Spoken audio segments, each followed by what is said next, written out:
Aries agro limited ఆధ్వర్యంలో వారి 56వ వార్షికోత్సవ సందర్భంగా మరి స్నేహ సొసైటీ దివ్యాంగుల పాఠశాలలో ఏర్పాటు చేసిన ఈ కార్యక్రమానికి విచ్చేసిన పెద్దలు రామకృష్ణ గారు మేనేజర్ వారికి స్వాగతం తెలియజేస్తూ మరి అభిలాష్ గారిని పుష్పగుచ్చం అందించవలసిందిగా కోరుతున్నాను.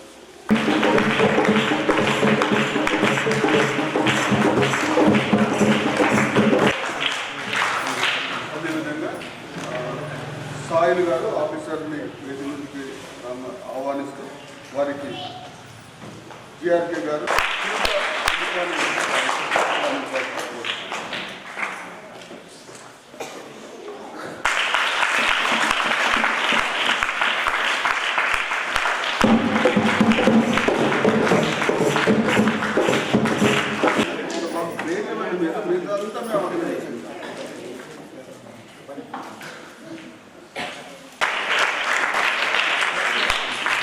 హలో కెమెరా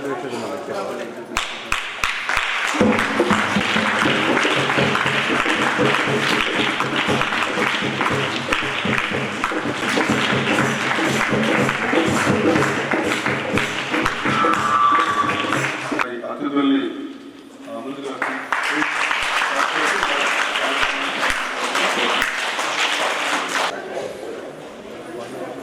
అందరికీ నమస్కారాలు. ఏరిస్ అగ్రో లిమిటెడ్ కంపెనీ 1969లో ఒక చిన్న కంపెనీగా స్థాపించడం జరిగింది. ఏరిస్ అగ్రోవెట్ ప్రైవేట్ లిమిటెడ్ అనే పేరుతోటి ముంబై ప్రధాన కేంద్రంగా స్థాపించడం జరిగింది. టీవీ మిర్చందాని గారు, బాలా మిర్చందాని గారు ఈ కంపెనీ స్థాపించడం జరిగింది. 1994లో ఏరిస్ అగ్రోవెట్ ఇండస్ట్రీస్ లిమిటెడ్గా రూపాంతరం చెందింది. తర్వాత 2006లో అగ్రోవెట్ అన్నది వెటర్నరీ తీసేసి ఏరిస్ అగ్రో లిమిటెడ్గా దీన్ని ఇప్పుడు రన్ చేసేటువంటి నేనే ఏరిస్ అగ్రో లిమిటెడ్. ఇప్పుడు యంగర్ డైనమిక్స్ సిఇఓ గారు రాహుల్ మిర్చందని గారు దీన్ని నడిపించడం జరుగుతుంది. ఆయనే మనకి సిఇఓ. ఈ కంపెనీ మొదటగా కొన్ని మినరల్ మిక్సర్ అని పౌల్ట్రీ ప్లస్ వెటర్నరీ ప్రొడక్ట్స్తో స్థాపించినటువంటి కంపెనీ ఇప్పుడు ఎన్నో ఉత్పత్తులతోటి వ్యవసాయమే కాకుండా అగ్రికల్చరే కాకుండా ప్రైమరీ, సెకండరీ, మైక్రో న్యూట్రియన్స్ని తయారు చేస్తూ ఇన్నోవేషన్ ప్రోడక్ట్ అయినటువంటి ప్రైమరీ ప్రోడక్ట్ అయినటువంటి ఎంపీకే వాటర్ సాల్యూషన్స్తో పాటు చిలేషన్ టెక్నాలజీని మొట్టమొదటి భారతదేశానికి అందించడం జరిగింది.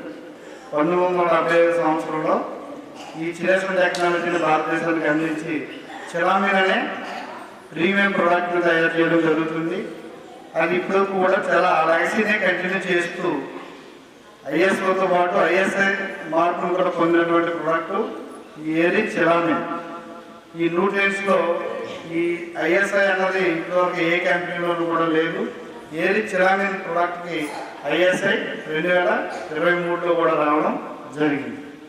అలాగే ఇంటర్నేషనల్గా కూడా కొన్ని కంపెనీలతో ఇప్పుడు యూఏఈ సార్జాల కంపెనీతో టైఅప్ అయ్యి సల్ఫోనేట్ అయిన ప్రోడక్ట్ని తయారు చేస్తూ మన దేశానికే కాకుండా ఇతర దేశాలకు కూడా సప్లై చేస్తున్నటువంటి కంపెనీ ఏరిస్ అగ్రో లిమిటెడ్. అంటే అంచెలంచెలుగా ఎదుగుతూ కూడా కంపెనీ యొక్క విస్తీర్ణం అన్ని మన దేశంలో ఉన్నటువంటి అన్ని రాష్ట్రాలతో పాటు ఇతర 16 దేశాలకు కూడా పంపిస్తూ కూడా ఇండియన్ మల్టీనేషనల్ కంపెనీగా రూపాంతరం చెందింది. అయితే ఈ కంపెనీ యొక్క లెగసీ ఎలా ఉందంటే కంటిన్యూగా లాభాపేక్ష ధ్యేయంగా కాకుండా సిఎస్ఆర్ ప్రోగ్రాంలో భాగంగా ఈ ఫౌండేషన్ డే సందర్భంగా కూడా ఇటువంటి మీటింగ్లు దేశవ్యాప్తంగా చాలా జరుగుతూ ఉంది. ఈ సిఎస్ఆర్ ప్రోగ్రాంలో భాగంగా ఏదైతే హాస్టల్స్ ఉన్నాయో లేదంటే అనాథాశ్రమాలు ఉన్నాయో అక్కడ వారికి కావాల్సినటువంటి అవసరమైనటువంటి వస్తువులు ఇవ్వడం కానీ బాత్రూమ్స్, ఈ వాష్రూమ్స్ ఇవన్నీ నిర్మించడం, తర్వాత మారుమూల ప్లేసుల్లో ఉన్నటువంటి ఎవరికైతే అవసరం ఉందో వాటిని కూడా ఇస్తూ కూడా సామాజిక బాధ్యత ధ్యేయంగా నడుస్తున్నటువంటి కంపెనీ సంస్థ ఏరీస్ అగ్రో లిమిటెడ్. కాబట్టి అందులో భాగంగా మనకి ఈ స్నేహ సొసైటీ అందరూ కూడా ఈరోజు అన్నదానం చేయడం జరుగుతూ ఉంది. మన తోటి సోదరులైనటువంటి మన వెంకటరెడ్డి గారు రైతులు, ఆవాస రైతు, తర్వాత మన వ్యాపారంలో ఎన్నో సంవత్సరాల నుంచి ఉన్నటువంటి వ్యక్తి సురేష్ గారు, ఇటువంటి కార్యక్రమాన్ని నడిపిస్తూ సంస్థను నడిపిస్తున్నటువంటి వ్యక్తి గారు సిద్ధయ్య గారు, జ్యోతి మేడం గారు, రాజేశ్వరి మేడం, వీళ్ళంతా సహకారంతో మన మధ్య జరుపుకోవడం చాలా సంతోషకరమైనటువంటి విషయంగా నేను భావిస్తూ ఈ మాటలను మీరు వినాలని చాలా జాగ్రత్తగా వింటూ సంవత్సరం డెవలప్ అవుతున్నట్లుగా సంవత్సరం ఒక పాత్రలో గ్రోత్లో మా తోటి ఉద్యోగులు, ఇంకాను రైతు సోదరులు, వ్యాపారం నడిపిస్తున్నటువంటి డీలర్స్ వీళ్ళందరూ కూడా మనకి సపోర్ట్ ఉన్నారు. ఈ ప్రాంతంలో గత 45 సంవత్సరాలుగా కూడా మా వెంకటేశ్వరరావు గారు, సిఎండి గారు, శివరామకృష్ణ గారు అని ఉంటారు బోధనలో. ఈ ఆఫీసు బోధనలో ఉంటుంది. ఆయన కూడా ఈ చుట్టుపక్కల గ్రామాల్లో కూడా సుపరిచితమే. ఆయన కూడా ఈ సంస్థలో ఒక భాగంగా ఉన్నారు. ఇప్పుడైతే తూఫాన్లో అన్నదానం ఉన్నది, ఆ కార్యక్రమం కలవడం జరిగింది కాబట్టి మన మధ్య ఇప్పుడు లేరు. కానీ ఆయన కూడా ఈ సంస్థ యొక్క గ్రోత్లో కూడా ఆయన పాత్ర కూడా చాలా ఉంది. కాబట్టి భవిష్యత్తులో యూత్ ఉన్నారు ఇక్కడ బాగా, వారు ఏ స్థాయికి వెళ్ళినా ఎలా ఉన్నా క్రమశిక్షణ గ్రోత్ అన్నది సామాజిక బాధ్యతలతో ఉండాలి, లాభం ఒకటే కాదు. కాబట్టి అలాంటి ఆలోచనతో కంపెనీ కూడా మమ్మల్ని గైడ్ చేస్తూ నడిపిస్తూ ఉన్నది. కాబట్టి ఇంకానూ ఎన్నో సంవత్సరాలు ఈ కంపెనీ యొక్క వృద్ధి ఉండాలని కోరుకుంటున్న మాట నేను ముగిస్తూ శ్రద్ధయ్య గారికి అప్పచెప్తున్నాను.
రోజు మనం టీవీలో పేపర్లో చూస్తూనే ఉన్నాం.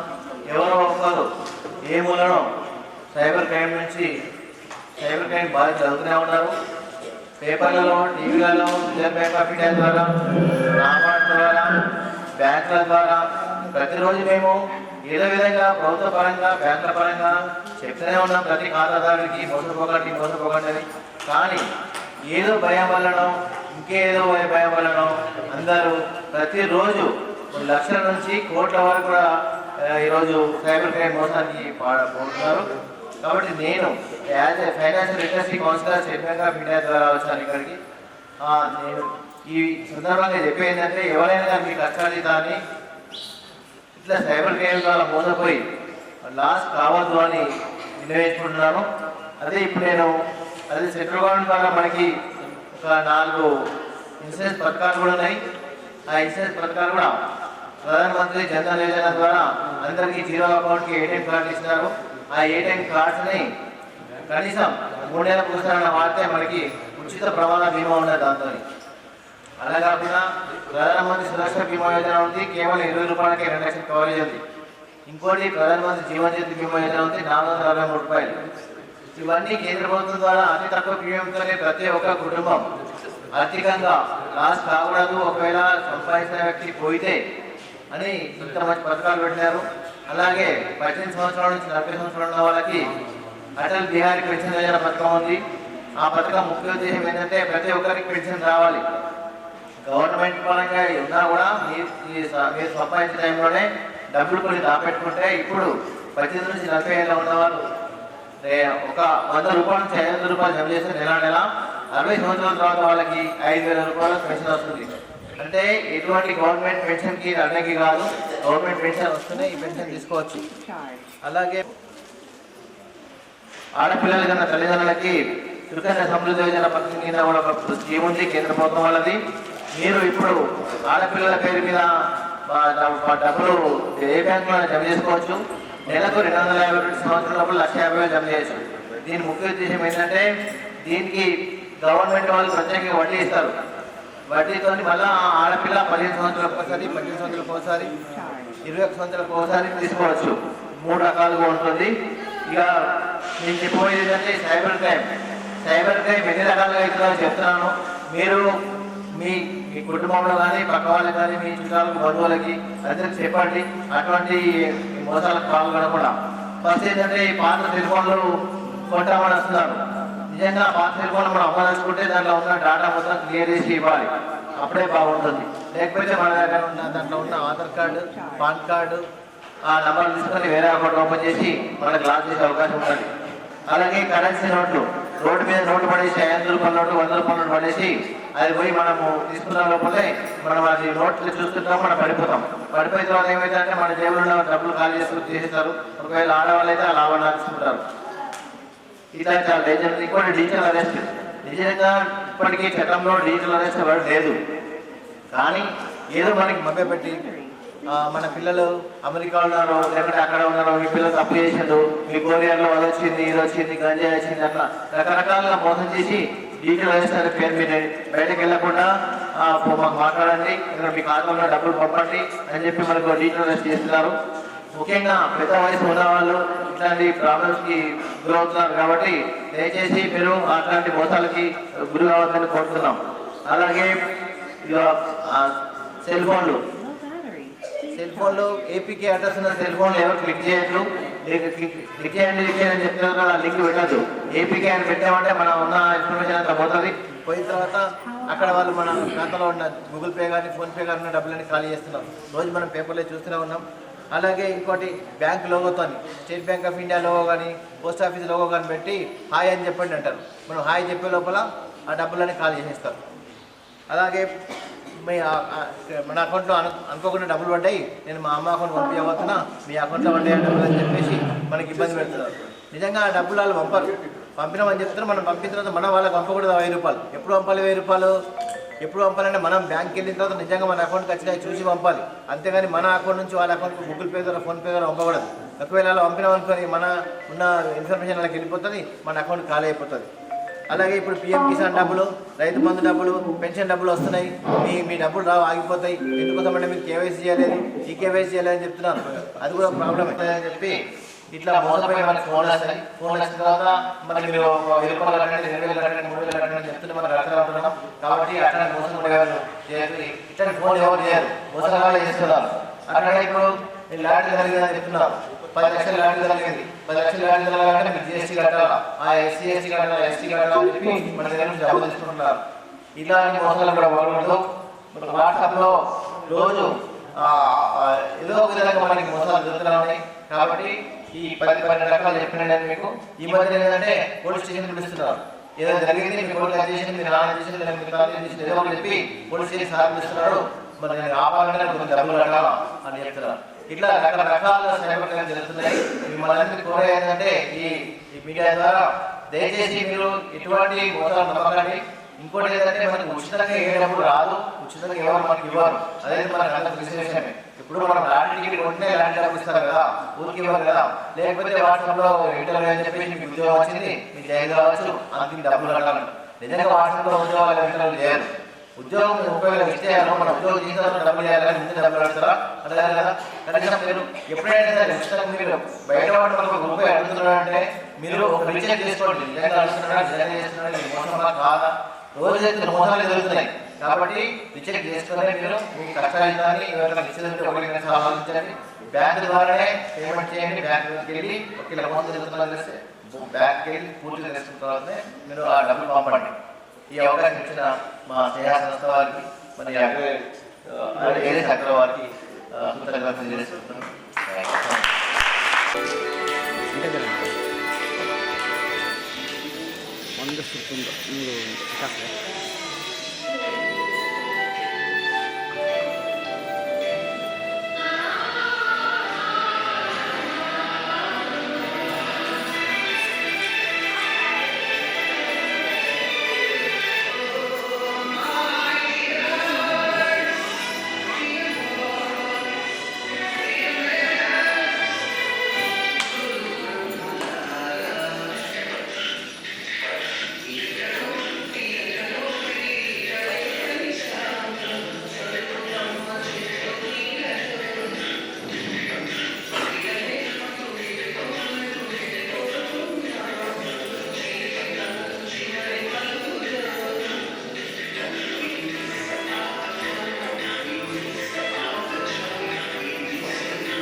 అదేవిధంగా వెంకటరెడ్డి గారు ఫార్మర్, సో సురేష్ గారు ఫార్మర్, సో ఈ కార్యక్రమంలో పాల్గొన్న డీలరు సో సురేష్ గారు, సో ఈ కార్యక్రమంలో పాల్గొన్న ప్రిన్సిపల్ జ్యోతి మేడం, అదేవిధంగా ప్రిన్సిపల్ రాజేశ్వర్ మేడం, సో పాల్గొన్న విద్యార్థులకు మరి సిబ్బంది అందరికీ కూడా ధన్యవాదాలు. ముఖ్యంగా ఈ సందర్భంగా నేను ఏరీస్ అగ్రవారికి ప్రత్యేకమైన ధన్యవాదాలు తెలియజేస్తున్నాను. ఎందుకంటే గత 4 సంవత్సరాలుగా రెగ్యులర్గా మీ యానివర్సరీని మా పాఠశాలలో జరుపుకున్నాం.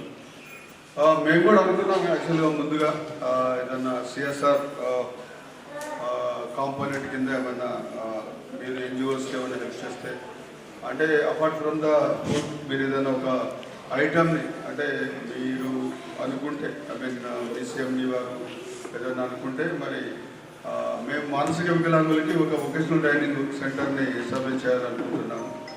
వచ్చే సంవత్సరం నుంచి ఫుల్ ఫ్లెడ్జ్డ్గా వృత్తి శిక్షణ కార్యక్రమం, అంటే ఎవరైతే 23 సంవత్సరాలు ఉన్నారో 23 సంవత్సరాల తర్వాత చాలామంది పిల్లలు స్కూల్ వదిలేసి వెళ్ళిపోతుంటారు.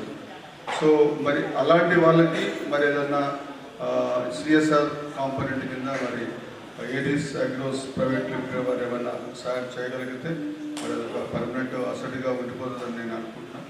సో ఎనీవే మా పాఠశాలకు వచ్చి మా పాఠశాలలో మీ యానివర్సరీ జరుపుకోవడం అనేది really were thankful to ADS Agro Private Limited. Participate చేసిన ప్రతి ఒక్కరికి, ఫార్మర్స్కి, డీలర్స్కి, మరి ఆఫీసర్స్కి, అదేవిధంగా ప్రిన్సిపల్కి అందరికీ కూడా పేరు పెట్టడం ధన్యవాదాలు.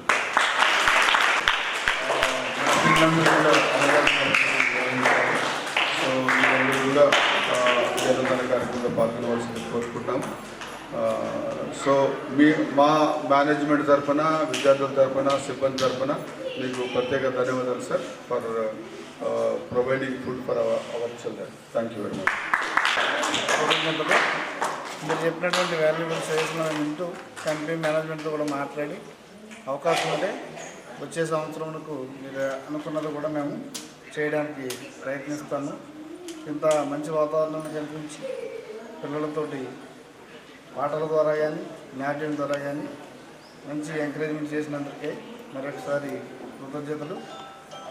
అలాగే వచ్చినటువంటి వెంకటరెడ్డి గారికి, సురేష్ గారికి అందరికి కూడా కంపెనీ తరఫున ధన్యవాదాలు తెలుపుకుంటూ ఈ కార్యక్రమాన్ని ఎంతో ముగిస్తున్నాం.